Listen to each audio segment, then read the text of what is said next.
Learners, welcome to my channel. आज के इस वीडियो में हम सीपीसी का ऑर्डर 6 लेंगे जो कि प्लीडिंग्स जनरली की बात करता है। इससे पहले जो है मैंने सेक्शन 1 से लेके सेक्शन 32 तक के प्रोविजंस को कवर किया है और ऑर्डर 1 से लेके ऑर्डर 5 तक के प्रोविजंस को कवर किया है। तो अगर आप इनसे रिलेटेड चीज़ें पढ़ना चाहते हैं तो प्रीवियस की वीडियो से पढ़ सकते हैं। So let's start with order 6।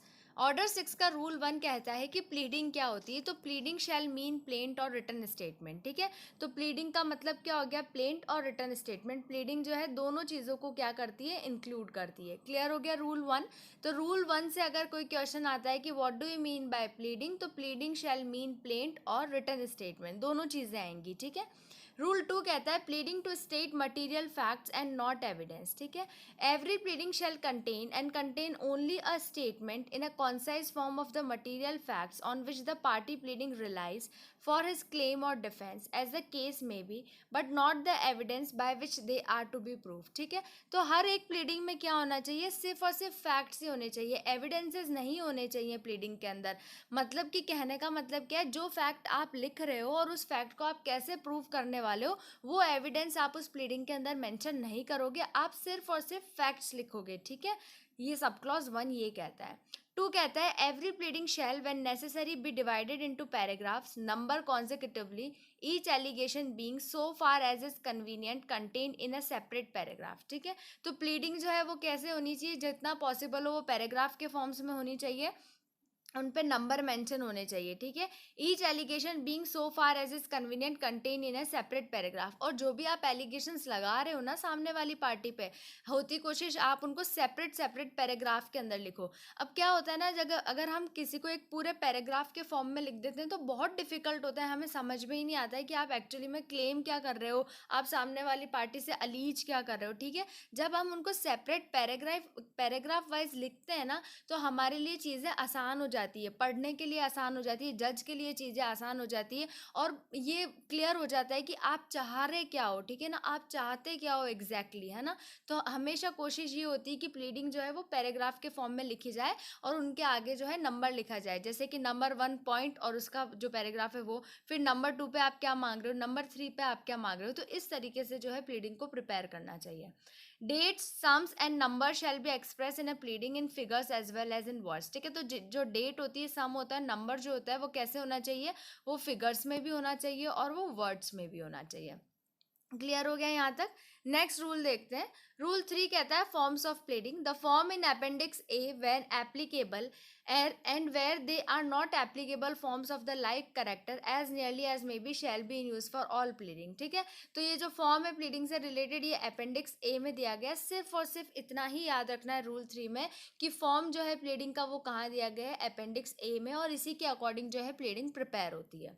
3A कहता है forms of pleading in commercial courts in a commercial dispute where forms of pleading have been prescribed under high court rules or practice directions made for the purpose of such commercial dispute, pleading shall be in such form। ठीक है, तो जहाँ पे भी commercial dispute की बात आती है ना, जहाँ पे हाई कोर्ट ने रूल्स के अंदर जो भी डायरेक्शंस वगैरह दे रखे इन वाले मैटर से रिलेटेड, तो प्लीडिंग्स जो है उसके अकॉर्डिंग प्रिपेयर की जाएगी। क्लियर हो गया यहाँ तक।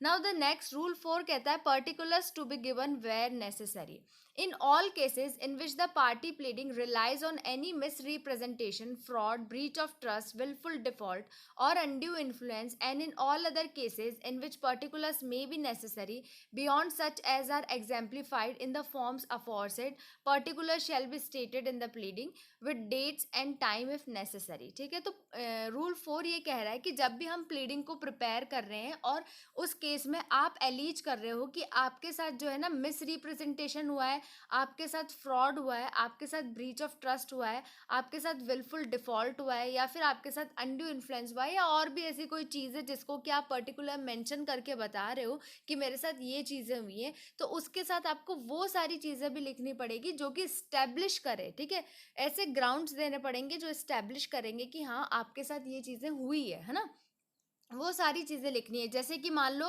कि जैसे आप अगर बोल रहे हो कि मेरे साथ फ्रॉड हुआ है, तो आपको लिखना पड़ेगा कि आपके साथ फ्रॉड कौन सी तारीख को हुआ, किस तरीके से हुआ, है ना, ये सारे लिखना पड़ेगा। आपकी कौन सी चीज़ें ले जाई गई, ठीक है, तो डेट्स, आइटम, ये सारी चीज़ें लिखना पड़ेगा जिससे कि ईजी हो सके समझना कि हाँ आप जो एलिज कर रहे हो वो सच बोल रहे हो और उसके साथ ही में आप जो है चीज़ों को इस्टेब्लिश भी कर रहे हो। ठीक है, क्लियर हो गया यहाँ तक। अब नेक्स्ट रूल देखते हैं, रूल 6। रूल 5 जो है ना, रूल 5 जो है वो ओमिटेड है, इसलिए मैंने यहाँ पे रूल 5 को नहीं लिखा है, ठीक है। तो रूल 6 कहता है condition precedent, any condition precedent the performance or occurrence of which is intended to be contested shall be distinctly specified in his pleading by the plaintiff or defendant as the case may be, and subject thereto an averment of the performance or occurrence of all conditions precedent necessary for the case of the plaintiff or defendant shall be implied in his pleading।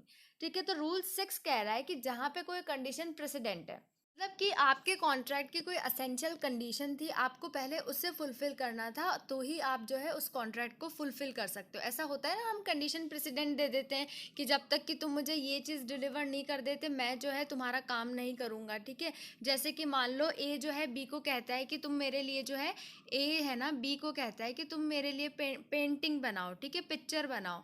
तो B कहता है कि हाँ मैं तुम्हारे लिए picture तो बना दूंगा, पर उसकी क्या कंडीशन है, तुम मुझे कलर्स ला के दो, ठीक है। जब तक तुम मुझे कलर्स ला के नहीं दोगे ना, मैं पेंटिंग नहीं बनाऊंगा, ठीक है। तो अब यहाँ पे क्या हो गया ना, ए ने जो है बी को कलर्स ला के दिए नहीं, और ए चले गया कोर्ट में और कहता है कि मैंने तो बी के साथ कॉन्ट्रैक्ट किया था कि तुम मेरे लिए जो है एक पिक्चर ड्रॉ करके दो, एक पेंटिंग बनाओ मेरे लिए, पर बी ने मेरे लिए पेंटिंग बनाई नहीं। तो यहाँ पे बी जो है वो आके बोलेगा, यहाँ पे बी जो है वो कहेगा कि हमारी कंडीशन क्या थी, कि मैंने ए को बोला था कि हाँ मैं पेंटिंग तो बना दूंगा, पर उसके लिए तुम मुझे कलर ला के दोगे तो ही मैं बनाऊंगा, ठीक है। तो इस टाइप के जो भी कंडीशन प्रेसिडेंट होते हैं ना, अगर आप इनके बेसिस पे क्लेम कर रहे हो ना, तो आपको ये कंडीशन प्रेसिडेंट जो है आपकी प्लीडिंग्स के अंदर मेंशन करने पड़ेंगे, ठीक है। रूल 6 सिंपल सी बात कह रहा है कि जहाँ पे आप कंडीशन प्रेसिडेंट के बेसिस पे जो है कंटेस्ट कर रहे हो, तो आपको वहाँ कंडीशन प्रेसिडेंट्स बतानी पड़ेगी और ये बोलना पड़ेगा कि हमारे कॉन्ट्रैक्ट में जो है इस तरह का एक कंडीशन प्रेसिडेंट भी है, जिसके कारण से जो है कॉन्ट्रैक्ट का फुलफिलमेंट नहीं हुआ है, ठीक है। तो क्लियर हो गया rule 6। Now the next rule 7 कहता है डिपार्चर। डिपार्चर को हम कहते हैं फेरबदल करना, ठीक है। इसको याद रख लो, थोड़ा सा कंफ्यूजिंग है ये है क्या, इसको हम कहते हैं फेरबदल करना। अब पढ़ते हैं कि डिपार्चर क्या होता है। No pleading shall except by way of amendment raise any new ground of claim or contain any allegation of fact inconsistent with the previous pleading of the party pleading the same, ठीक है। तो इसके कहने का मतलब ये है कि अगर कोई पार्टी जो है ना, कोई नया ग्राउंड लेके आ रही है, कोई नया क्लेम लेके आना चाह रही है, ठीक है। ऐसे होता है ना कि लेटर ऑन किसी पार्टी को रियलाइज होता है कि अरे यार मैंने तो ये वाला क्लेम तो लिखा ही नहीं, मैंने तो ये चीज़ मांगी नहीं, ठीक है ना। तो उस केस में वो क्या कर सकता है, वो ऐसा नहीं कर सकता कि जाए नॉर्मली और कह दे, सामने वहाँ जाके प्लीड कर लेगी, है ना, ये वाला फैक्ट जो मुझसे छूट गया आप इसको भी ऐड कर लो, ये तो मैं पहले लिखना भूल गया था। ऐसा नहीं होगा, आपको अमेंडमेंट करवाना पड़ेगा, और उस अमेंडमेंट के बाद जो है आप जो भी क्लेम कर रहे हो, जो भी फैक्ट आप लिखना चाह रहे हो उसको लिख सकते हो, ठीक है। तो अमेंडमेंट के बाद आपको जो है क्या करना पड़ेगा, परमिशन लेनी पड़ेगी कि मेरे को ये वाला क्लेम और फैक्ट्स, ये सब कुछ चीज़ जो है जो मैं लिखना चाहता था वो मैं नहीं लिख पाया और इसको अब मैं जोड़ना चाहता हूँ। तो फिर आप लेटर ऑन जो है अमेंडमेंट के थ्रू आपकी प्लीडिंग के अंदर वो सारी चीज़ें लिख सकते हो, ठीक है। अदरवाइज आप उसको ऐसे नहीं है कि आज उठ के चले गए कोर्ट में और मन हो गया और आप कोर्ट में जाके कह दो कि मुझे तो ये वाले फैक्ट्स भी जोड़ने, ये वाले क्लेम भी जोड़ने, ऐसा नहीं होगा, ऐसा मजाक नहीं चलेगा। अगर आपको सीरियसली कुछ करना है तो आप अमेंडमेंट के थ्रू जाके जो है आपकी प्लीडिंग्स के अंदर चेंजेस कर सकते हो। रूल 8 कहता है denial of contract. Where a contract is alleged in any pleading, a bare denial of the same by the opposite party shall be constitute only as a denial in fact of the express contract alleged or of the matters of fact from which the same may be implied, and not as denial of the legality or sufficiency in law of such contract, ठीक है। तो जहाँ कहीं पे भी हम pleading में किसी कॉन्ट्रैक्ट के बारे में बात कर रहे हैं और अपोजिट पार्टी जो है वो क्या कर रही है, सिर्फ डिनाई कर रही है, ठीक है ना। जहाँ पे आपके बीच में जो है चीज़ें चल रही है, आपने आपकी प्लेंट में लिखा है कॉन्ट्रैक्ट के बाद, जब वो रिटर्न स्टेटमेंट दे रहा है तो वो कह रहा है कि नहीं ऐसा कोई कॉन्ट्रैक्ट नहीं था, सिर्फ वो मना कर रहा है, उसके साथ में वो कुछ भी अड्यूज नहीं कर रहा है ना। उस केस में अगर वो मना करता है तो उस मना को हम क्या मानेंगे, डिनायल इन फैक्ट ही मानेंगे, ठीक है। Denial of the legality or sufficiency नहीं मानेंगे, उस कॉन्ट्रैक्ट की लीगैलिटी और सफिशियंसी पे कोई क्वेश्चन नहीं होगा, उसकी डिनायल के ऊपर कोई क्वेश्चन रेज नहीं होगा। अगर पार्टी कोई डिनाई भी कर रही है तो हम मानेंगे कि उस कॉन्ट्रैक्ट के कोई फैक्ट्स है ना, उसी को ही पार्टी जो है डिनाई कर रही है, उस कॉन्ट्रैक्ट की लीगैलिटी को और उसकी सफिशियंसी को पार्टी डिनाई नहीं कर रही है। रूल 8 सिंपल सी बात कहता है। क्लियर हो गया यहाँ तक।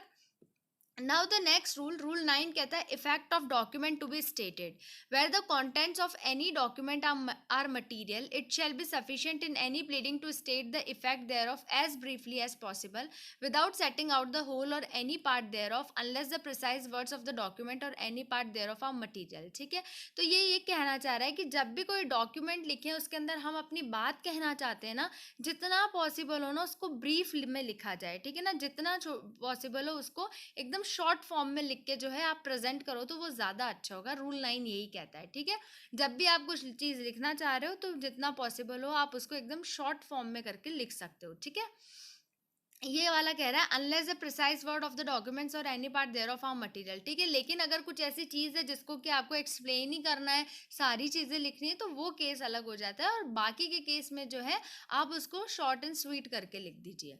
रूल 10 कहता है malice knowledge etcetera, wherever it is material to allege malice fraudulent intention knowledge or other condition of mind of any person, it shall be sufficient to allege the same as a fact without setting out the circumstances from which the same is to be infer. ठीक है, तो यहाँ पे जब आप किसी सामने वाली पार्टी का इंटेंशन बता रहे हो, उसका मैलिस इंटेंशन बता रहे हो, उसका फ्रॉडुलेंट इंटेंशन बता रहे हो, या फिर उसका नॉलेज बता रहे हो किसी पर्टिकुलर चीज़ को लेके, ठीक है, आप ये बताना चाह रहे हो कि इस पार्टी का इंटेंशन ऐसा था, ठीक है, इसको इन चीज़ों का नॉलेज था, फिर भी इसने ये सारी चीज़ें की, तो उस केस में आप क्या करोगे, सिर्फ इतनी ही चीज़ बताओगे कि जिससे कि उसका नॉलेज, इंटेंशन और मैलिस जो है वो शो हो जाए, वो सामने वो कोर्ट को जो है पता चल जाए कि हाँ इस पर्टिकुलर पर्सन का जो है ऐसा ऐसा इंटेंशन था। ठीक है, और सारी चीज़ें लिखने की ज़रूरत नहीं है, पूरी अपन एक ऐसे रामायण लिख देते ना, वो सारी चीज़ें लिखने की ज़रूरत नहीं है, सिर्फ आपको उतना ही लिखना है जिससे कि ये तीनों चीज़ जो है क्या है, इस्टेब्लिश हो जाए। ठीक है, बाकी मैनर क्या था, किस वे में उसने किया, कब किया, कैसे कैसे किया, ये सारी चीज़ें लिखने की ज़रूरत नहीं। अभी इनिशियल स्टेज पे आपको सिर्फ और सिर्फ उसके इंटेंशन, उसके माइंड की जो भी सिचुएशन थी, जो भी कंडीशन थी, जिस पोजीशन में वो था, जिस इंटेंशन के साथ वो चीज़ कर रहा था, सिर्फ उसको ही मेंशन करना है। क्लियर हो गया? रूल 11 कहता है notice, wherever it is immaterial to allege notice to any person of any fact, matter or thing, it shall be sufficient to allege such notice as a fact unless the form or the precise term of such notice or the circumstances from which such notice is to be inferred are material. ठीक है, तो rule 11 क्या कह रहा है कि जहाँ पे नोटिस देना ज़रूरी है ना, तो सिर्फ वहाँ पे आप नोटिस सर्व कर दोगे, यही सफिशेंट है, और सारी चीज़ें लिखने की ज़रूरत नहीं है। आपको सर्कमस्टांसेस एक्सप्लेन करने की ज़रूरत नहीं है, आपको मैनर नहीं बताना है, सिर्फ आप जो है क्या कर दो, नोटिस को प्रोड्यूस कर दो। रूल 11 सिर्फ इतनी सी बात करता है। क्लियर हो गया? नेक्स्ट रूल देखते हैं, rule 12, implied contract or relation. Whenever any contract or any relation between any person is to be implied from a series of letters or conversations or otherwise from a number of circumstances, it shall be sufficient to allege such contract or relation as a fact and to refer generally to such letters, conversation or circumstances without setting them out in detail. And if in such case the person so pleading desires to rely in the alternative upon more contracts or relations than one as to be implied from such circumstances, he may state the same in the alternative. ठीक है, तो rule 12 क्या कह रहा है कि जहाँ कहीं पे भी पार्टीज के बीच में कॉन्ट्रैक्ट है या उनका रिलेशन है, वहाँ पे उनको वो सारी चीज़ें लाके दिखाने की ज़रूरत नहीं है, series of letters, conversations, number of circumstances, ये सारी चीज़ें की ज़रूरत नहीं है। आप सिर्फ क्या लेके आओ वहाँ पे, उस कॉन्ट्रैक्ट को इस्टेब्लिश कर दो और पार्टीज के रिलेशन को इस्टेब्लिश कर दो। ठीक है, आपको वहाँ डिटेल में कोई चीज़ बताने की ज़रूरत नहीं है, आपको एक्सप्लेन नहीं करना, आपको सर्कमस्टांसेस नहीं बताने या हर एक चीज़ के बारे में जो है आपको डिटेलिंग देने की ज़रूरत नहीं है, सिर्फ आपको आपका कॉन्ट्रैक्ट इस्टेब्लिश करना है और आपका जो रिलेशन है उस पार्टी के साथ उसको इस्टेब्लिश कर दो, इतना ही सफिशियंट है एज पर रूल 12। ठीक है, साथ ही में इसने बोला कि अगर कोई ऑल्टरनेटिव कॉन्ट्रैक्ट है जिसपे कि पार्टी रिलाई कर रही है, तो वो उस ऑल्टरनेटिव कॉन्ट्रैक्ट को भी क्या कर सकती है, प्रेजेंट कर सकती है एज पर रूल 12। क्लियर हो गया यहाँ तक? Now the next rule, rule 13 कहता है presumptions of law, neither party need in any pleading allege any matter of fact which the law presumes in his favour or as to which the burden of proof lies upon the other side unless the same has first been specifically denied. Example, consideration for a bill of exchange where the plaintiff sues only on the bill and not for the consideration as a substantive ground of claim. तो rule 13 क्या कह रहा है ना कि कोई भी party जो है वो सारी चीज़ें अपनी प्लीडिंग के अंदर नहीं लिखेगी जिसको कि लॉ उसके फेवर में ऑलरेडी प्रिज्यूम करता है, उससे रिलेटेड एविडेंसेस जो है पार्टी प्रेजेंट नहीं करेगी, क्योंकि वो ऑलरेडी जो है लॉ के अकॉर्डिंग वो चीज़ें जो है अपने आप में क्या है, अपने आप में वो चीज़ें प्रूव्ड होती है। ठीक है, तो उन चीज़ों को पार्टी को अपनी प्लीडिंग्स के अंदर प्रूव करने की ज़रूरत नहीं है। यहाँ पे एक एग्जाम्पल लिखा हुआ है, consideration for a bill of exchange where the plaintiffs use only on the bill and not for the consideration as a substantive ground of claim। जहाँ पे वो consideration for a bill of exchange है ना, वहाँ पे party जो है वो किसके लिए sue कर रही है, ओनली उस bill of exchange के लिए ही sue कर रही है और consideration के लिए नहीं कर रही है। ठीक है, तो यहाँ पे क्या करना है, क्योंकि उसे पता है कि जब bill of exchange की बात है तो consideration है ही, तो उसे यहाँ पे इसको प्ली करने की ज़रूरत नहीं है, इसके ऊपर स्यू करने की ज़रूरत नहीं है, क्योंकि ये ऑलरेडी प्रिज्यूम्ड है लॉ के अंदर। क्लियर हो गया rule 13। Now the next rule, rule 14 कहता है pleading to be signed. Every pleading shall be signed by the party and his pleader. ठीक है, तो हर एक प्लीडिंग जो है वो कौन साइन करेगा, पार्टी करेगी और उसका प्लीडर साइन करेगा उसे। Provided that where a party pleading is by reason of absence or for other good cause unable to sign the pleading, it may be signed by any person duly authorise by him to sign the same or to sue or defend on his behalf. ठीक है, तो अगर जो pleading जो है वो क्या है, कोई अगर पार्टी एब्सेंस है तो उसके बिहाफ पे उस पार्टी ने अगर किसी को अपॉइंट कर रखा है तो वो उसके बिहाफ पे जो है क्या कर सकता है, उस प्लीडिंग को साइन कर सकता है। क्लियर हो गया। नाउ द नेक्स्ट रूल 14 है address for service of notice. ये वाला रूल जो है ये बहुत ही ज़्यादा बड़ा रूल है, अपन इसके अंदर जो इंपॉर्टेंट चीज़ें सिर्फ वही पढ़ने वाले हैं, बाकी चीज़ें पढ़ने की नीड नहीं है। तो सबसे पहले इसका सब क्लॉज 1 देखते हैं, वो क्या कहता है। Every pleading when filed by a party shall be accompanied by a statement in the prescribed form signed as provided in rule 14 regarding the address of the party. ठीक है, तो इसका सब क्लॉज 1 क्या कह रहा है कि हर एक प्लीडिंग जब पार्टी फाइल कर रही है ना, उसके साथ में स्टेटमेंट्स जो है, जो कि फॉर्म अपन ने पढ़ा था ना रूल 3 के अंदर, की फॉर्म ऑफ प्लीडिंग अपेंडिक्स ए के अंदर दिया गया है, तो उस फॉर्म के अकॉर्डिंग स्टेटमेंट्स जो है पार्टी प्रेजेंट करेगी और साथ ही में जो है उस पर साइन करेगी, जैसा कि रूल 14 के अंदर बताया गया कि हर एक प्लीडिंग पे साइन होना चाहिए। तो सेम यहाँ पे बोला है कि उस पर साइन होंगे, जो कि रूल 14 में बोला है regarding the address of the party. लेकिन 14A के अंदर किसके रिगार्डिंग में साइन हो रहे हैं, जो वो अपना एड्रेस मेंशन कर रही है ना प्लीडिंग में, उसके रिगार्डिंग में वो साइन करके ये बोलेगी कि हाँ ये मेरा एड्रेस है। ठीक है, सब क्लॉज 2 कहता है such address may from time to time be change by lodging in court a form duly filled up and stating the new address of the party as and accompanied by a verified petition. ठीक है, in case अगर आपका address change हो जाता है, अगर उस party का एड्रेस चेंज हो जाता है, तो वो कोर्ट के अंदर क्या कर सकती है, एक पिटीशन फाइल करके कह सकती है कि मेरा जो एड्रेस जो मैंने पहले मेंशन किया हुआ था वो अब चेंज हो चुका है और ये मेरा न्यू एड्रेस है। ठीक है, तो इस केस में वो अपने एड्रेस को चेंज करवा सकती है। The address furnish in the statement made under sub rule 1 shall be called the registered address of the party. जो अभी अपन ने सब रूल 1 के अंदर बात करी थी ना कि वो साइन करेगा जब अपनी प्लीडिंग में एड्रेस लिखेगा, तो उस एड्रेस को हम क्या बोलेंगे, उसको हम कहेंगे रजिस्टर्ड एड्रेस। ठीक है, and shall until duly change as aforesaid be deemed to be the address of the party for the purpose of service of all processes in the suit or in any appeal from any decree or order therein made and for the purpose of execution, and shall hold good subject as aforesaid for a period of 2 years after the final determination of the cause or matter।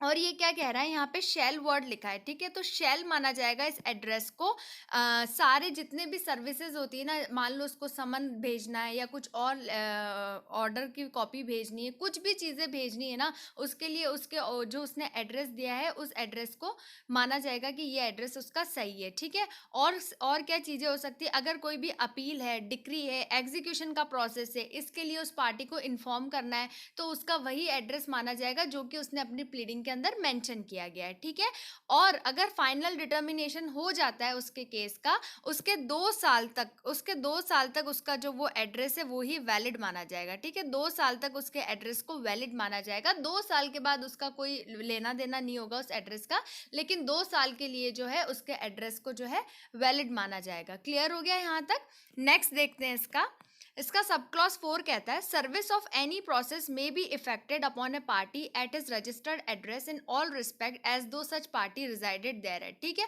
आपको किसी भी process की service करनी है ना, तो जो registered address party ने मेंशन किया है आप उसी एड्रेस पे उसकी सर्विस करोगे।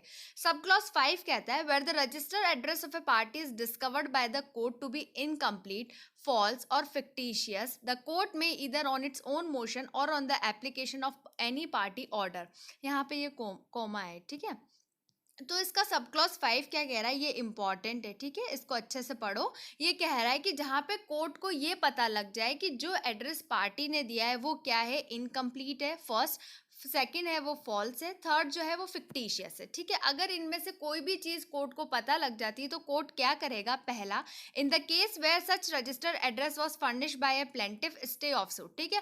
अगर ऐसा एड्रेस प्लेंटिफ ने दिया है, ठीक है, ये एड्रेस प्लेंटिफ की तरफ से आया है जो कि इनकम्प्लीट, फॉल्स और फिक्टिशियस है, उस केस में उसके सूट को क्या कर दिया जाएगा, स्टे लगा दिया जाएगा, ठीक है, उसके सूट का स्टे लगा दिया जाएगा। बी क्या कहता है, in the case where such registered address was furnished by a defendant, his defense be struck out and he be placed in the same position as if he had not put up any defense. अगर वो address जो है defendant ने furnish किया है जो कि incomplete, fictitious और फॉल्स है, तो उस केस में उसके डिफेंस को स्ट्रक कर दिया जाएगा और वापस वो बैक टू उस पोजीशन में आ जाएगा कि मानो उसने अपना कोई डिफेंस जो है कोर्ट में प्रेजेंट नहीं किया है। क्लियर हो गया यहाँ तक। नेक्स्ट चीज देखते हैं, रूल 6 सब क्लॉज 6 कहता है where a suit is stayed or a defence is struck out under rule sub rule 5, the plaintiff or as a case may be the defendant may after furnishing his true address apply to the court for an order to set aside the order of stay or as a case may be the order striking off the defence. तो 5 को continue कर रहा है सब rule 6, वो ये कह रहा है कि जहाँ पे सूट स्टे हो गया या फिर उसके डिफेंस को स्ट्रक डाउन कर दिया, उसमें वो कोर्ट के अंदर आएगा, अपना एड्रेस देगा और उसके बाद जो है कोर्ट में कोर्ट जो है उसके ऑर्डर को क्या करेगा, सेट असाइड कर देगा अगर कोर्ट को लगता है तो। Clear. The court if satisfy, इसका सब क्लॉज 7 देख रहे हैं अब अपन। The court if satisfied that the party was prevented by any sufficient cause from filing the true address at the proper time shall set aside the order of stay or order striking out the defence or such term as the coast or otherwise adds it think fit and shall appoint a day for proceeding with the suit or defense the case may be। ठीक है, अगर party को, अगर court को ऐसा लग रहा है, अगर यहाँ पे कोर्ट को ये सेटिस्फाई हो रहा है कि पार्टी जो है किसी सफिशिएंट रीजन के कारण जो है अपने ट्रू एड्रेस को नहीं बता पाई, ठीक है, तो उस केस में भी जो है कोर्ट क्या करेगा, उसके ऑर्डर को सेट असाइड कर देगा और प्रोसीडिंग्स को कंटिन्यू करेगा। 8 कहता है nothing in this rule shall prevent the court from directing the service of a process at any other address if for any reason it thinks fit to do so. ठीक है, अब 8 क्या कह रहा है कि अगर कुछ ऐसा रीजन है जिसके कारण कोर्ट जो है किसी और एड्रेस पे भी जो है उनके प्रोसेसेस की सर्विस कर सकती है अगर कोर्ट को लगता है तो। क्लियर हो गया। आपने जो रजिस्टर एड्रेस दिया है उस पर तो कोर्ट सर्विस करती ही है, लेकिन एज पर सब क्लॉज 8 अगर कोर्ट को लग रहा है कोई ऐसा सफिशिएंट रीजन है जिसके कारण कि वो उस रजिस्टर एड्रेस पे नहीं और किसी और एड्रेस पे सर्विस करना चाह रही है तो उस केस में जो है कोर्ट जो है सर्विस कर सकता है। क्लियर हो गया यहाँ तक। नेक्स्ट देखते हैं, नेक्स्ट आता है रूल 15 जो कि बात करता है वेरिफिकेशन ऑफ प्लीडिंग्स की। इसका सब क्लॉज 1 पढ़ते हैं। Save as otherwise provided by any law for the time being in force every pleading shall be verified at the foot by the party or by one of the parties pleading or by some other person prove to the satisfaction of the court to be acquainted with the facts of the case. ठीक है, तो हर एक pleading जो है उसमें party क्या करेगी कि जो कुछ भी इसमें फैक्ट्स लिखे गए हैं वो मेरी नॉलेज से लिखे गए हैं और मुझे पता है, मैं एक्वेंटेड हूँ। ठीक है, मुझे नॉलेज है इन फैक्ट्स का जो कि मैंने इस प्लीडिंग में लिखे हैं। तो इस केस में पार्टी जो है वो क्या करेगी, जब हम प्लीडिंग प्रिपेयर करते हैं उसके नीचे हम एक फुटनोट जैसी चीज़ें लिखते हैं तो एट द एंड उस प्लीडिंग के एंड में वो लिखेगी हाँ ये सारे फैक्ट्स जो है ये मेरी नॉलेज में है। ठीक है, क्लियर हो गया सब clause 1। The person verifying shall specify by reference to the numbered paragraph of the pleading what he verifies of his own knowledge and what he verifies upon information received and believed to be true। ठीक है, अब जब हम pleading को अपन ने पहले discuss किया था ना कि प्लीडिंग जो है वो कैसी होनी चाहिए, नंबर्ड में और पैराग्राफ फॉर्म में होनी चाहिए, है ना, जब हम रूल 1 पढ़ के आ रहे थे तो वही वाली चीज़ बोल रहा है कि यहाँ पे पार्टी को मेंशन करना पड़ेगा कि कौन सा पैराग्राफ जो है उसकी पर्सनल नॉलेज के अकॉर्डिंग है और कौन से पैराग्राफ में जो उसने किसी और की इन्फॉर्मेशन के बेसिस पे जो है उस पैराग्राफ में चीज़ें लिखी है। यहाँ पे वो वेरीफाई करके बताएगा कि हाँ ये मेरे पर्सनल नॉलेज के अकॉर्डिंग है और ये वाली चीज़ें जो है जो भी मेरे को इन्फॉर्मेशन मिली थी जिनको मैं सच मानता हूँ ये उसके अकॉर्डिंग मैंने यहाँ पे लिखा है। क्लियर हो गया। सब क्लॉज 3 कहता है the verification shall be signed by the person person making it and shall state the date on which and the place at which it was sign. ठीक है, फिर उसके बाद क्या होगा, जिसने वो वेरीफाई किया है वो उसको साइन करेगा, साथ में डेट डालेगा और साथ में किस प्लेस पे वो वेरीफाई कर रहा है ना, उस प्लेस का नाम भी लिखेगा। ठीक है, तो क्या करने वाला है, पहली चीज साइन करेगा, डेट लिखेगा और प्लेस लिखेगा। क्लियर हो गया। The fourth one, the person verifying the pleading shall also furnish an affidavit in support of his pleading. ठीक है, साथ ही में क्या, जो प्लीडिंग को वेरीफाई कर रहा है साथ में वो एक एफिडेविट भी फाइल करेगा उसके वेरिफिकेशन के लिए। क्लियर हो गया यहाँ तक। नेक्स्ट देखते हैं इसका। रूल 16 कहता है स्ट्राइकिंग आउट प्लीडिंग्स। ठीक है, तो रूल 15 तक आई बिलीव कि आपको चीज़ें क्लियर हुई होगी। नहीं क्लियर हुई है तो आप मुझे पूछ सकते हैं, कमेंट कर सकते हैं, आप मुझे मेल भी कर सकते हैं। अब रूल 16 को देखते हैं। 16, 17, 18 तीनों रूल बहुत इंपॉर्टेंट है, तो तीनों को बहुत अच्छे से पढ़ते हैं। रूल 16 कहता है स्ट्राइकिंग आउट प्लीडिंग्स, इसको याद रखो। रूल 16 कहता है striking out pleadings. The court may at any stage of the proceeding order to be struck out or amended any matter in any pleading. ठीक है, तो कोर्ट जो है यहाँ पे मे वर्ड यूज हुआ है, तो कोर्ट जो है किसी भी स्टेज ऑफ प्रोसीडिंग में क्या कर सकता है, स्ट्रक आउट कर सकता है या फिर अमेंड कर सकता है कोई सा भी मैटर जो कि प्लीडिंग के अंदर है। ए क्या कहता है, विच मे बी अननेसेसरी, स्कैंडुलस, फ्रिवलिश और वेक्सेशियस। अगर कोर्ट को लग रहा है कि प्लीडिंग के अंदर जो मैटर है वो क्या है, अननेसेसरीली लिखा गया है, या फिर स्कैंडुलस है वो, या फिर वो फ्रिवलस है, या फिर वो वेक्सेशियस है। ठीक है, बी कहता है विच में टेंड टू प्रेजुडिस, एम्बैरस और delay the fair trial of the court. ठीक है, यहाँ पे ट्रायल की स्पेलिंग गलत लिखी है मैंने, है ना, ट्रायल लिख लेना। अगर कोर्ट को ऐसा लग रहा है कि ये जो मैटर प्लीडिंग के अंदर लिखा गया है ये एम्बैरस और डिले कर रहा है कोर्ट की ट्रायल को, तो उस केस में जो है कोर्ट क्या कर सकता है, पार्टी को कह सकता है कि आप इस चीज को स्ट्राइक आउट कर दीजिए। सी कहता है which is otherwise an abuse of the process of the court. ठीक है, अगर वो मैटर ऐसा है कि वो कोर्ट के प्रोसेस को अब्यूज करता है, उस केस में भी जो है कोर्ट पार्टी को कह सकता है कि आप ये चीजों को स्ट्राइक आउट कर दीजिए प्लीडिंग के अंदर से। क्लियर हो गया rule 16। Rule 16 is very important, इससे मेंस के अंदर भी क्वेश्चन आता है, इससे प्री के अंदर भी क्वेश्चन आता है। ये ए बी सी तीनों point is very very important. तो रूल 16 को आप अच्छे से पढ़ना कि प्लीडिंग को कब स्ट्रक आउट कर सकते हैं, जब वो अननेसेसरी, स्कैंडुलस, फ्रिवलेस एंड वेक्सेशियस है, एम्बैरस और डिले करती है, या फिर कोर्ट के प्रोसेस को क्या कर रही है, अब्यूज कर रही है। Now the next rule, rule 17 कहता है अमेंडमेंट ऑफ प्लीडिंग्स। अब प्लीडिंग में अगर अमेंडमेंट करना हो तो वो कैसे करेंगे, ये हमें रूल 17 बताता है। The court may at any stage of the proceeding allow either party to alter or amend his pleading in such manner and on such term as may be just and all such amendment shall be made as may be necessary for the purpose of determining the real questions in controversies between the parties. ठीक है, तो court जो है यहाँ पे भी word कौन सा यूज हुआ है, मे वर्ड यूज हुआ है। किसी भी प्रोसीडिंग की किसी भी स्टेज पे जो है क्या कर सकती है, अलाउ कर सकती है पार्टी को कि वो ऑल्टर करे या फिर अमेंड कर सकती है प्लीडिंग को। ठीक है, और ऐसा कोई भी अमेंडमेंट जो कि नेसेसरी है, जिससे कि कोर्ट को लग रहा है कि इस अमेंडमेंट से जो है जो रियल क्वेश्चन इन कंट्रोवर्सी है ना उसका डिटर्मिनेशन होगा, तो उस केस में जो है कोर्ट जो है प्लीडिंग की अमेंडमेंट के लिए परमिशन दे सकती है। Provided that no application for amendment shall be allowed after the trial has commenced unless the court comes to the conclusion that in spite of due diligence the party could not have raised the matter before the commencement of trial.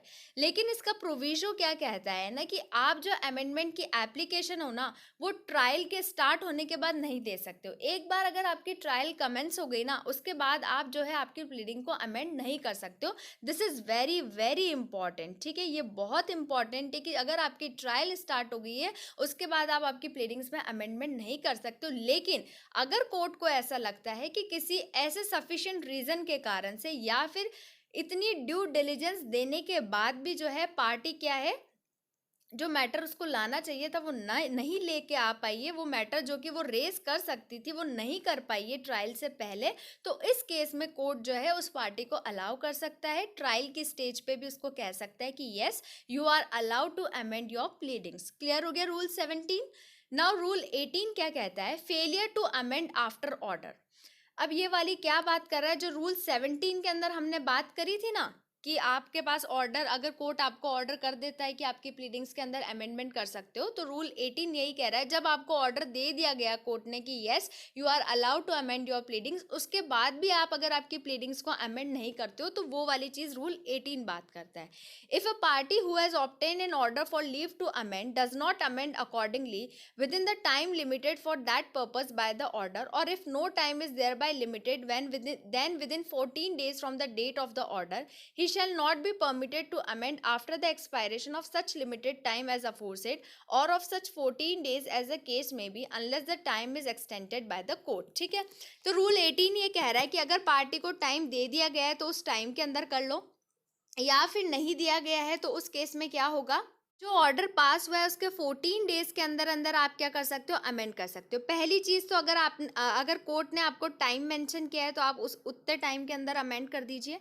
Second चीज, अगर आपको कोई भी time नहीं दिया गया है court से, तो जब आपका ऑर्डर आया है उस ऑर्डर के 14 दिन के अंदर अंदर आप आपकी प्लीडिंग्स को अमेंड कर सकते हैं। ठीक है, फिर उसके बाद कह रहा है he shall not be permitted to amend after the expiration of such limited time as aforesaid or of such 14 days as the case may be, unless the time is extended by court। ठीक है, तो यहाँ पे क्या कहना चाह रहा है कि उसके बाद आप अमेंड नहीं कर सकते, आपको जो टाइम दिया गया है उसमें नहीं किया, या फिर अगर आपका ऑर्डर के 14 दिन के अंदर नहीं किया उसके बाद आप जो है आपकी प्लीडिंग का अमेंडमेंट नहीं कर सकते, unless the time is extended by the court. का मतलब है सेक्शन 148 जो कि बात करता है एनलार्जमेंट ऑफ टाइम, जिसके अंदर 30 डेज का टाइम पीरियड दिया गया है। ठीक है, इसको हम डिटेल में तब पढ़ेंगे जब हम सेक्शन 148 पढ़ेंगे। अभी सिर्फ इतना याद रख लो कि सेक्शन 148 के अंदर कोर्ट के पास पावर है कि वो जो है टाइम को एक्सटेंड कर सकती है, but not more than 30 days. Clear हो गया, section 148 talks about the enlargement of time, और वहां पे 30 दिन का समय दिया गया है। ठीक है, तो यहाँ पर अगर आपको टाइम मेंशन तब वहां नहीं किया, तो अगर 14 डेज में नहीं किया तो मैक्सिमम यू हैव 30 डेज। ठीक है, 30 डेज के अंदर अंदर जो है आप आपकी प्लीडिंग्स को क्या कर सकते हो, अमेंड करवा सकते हो। क्लियर हो गया, that's all from today's video. अगर आपको कोई चीज़ नहीं समझ में आई है, किसी भी प्रोविजन में कोई भी प्रॉब्लम है, तो आप मुझे कमेंट करके पूछ सकते हैं या आप मुझे पर्सनली मेल भी कर सकते हैं। एंड येस, अगर आपको ये वीडियो इन्फॉर्मेटिव लगा हो, हेल्पफुल लगा हो, तो please do like, share and subscribe to my channel. और नेक्स्ट वीडियो में जो है हम ऑर्डर 7 को करेंगे। That's all, thank you so much.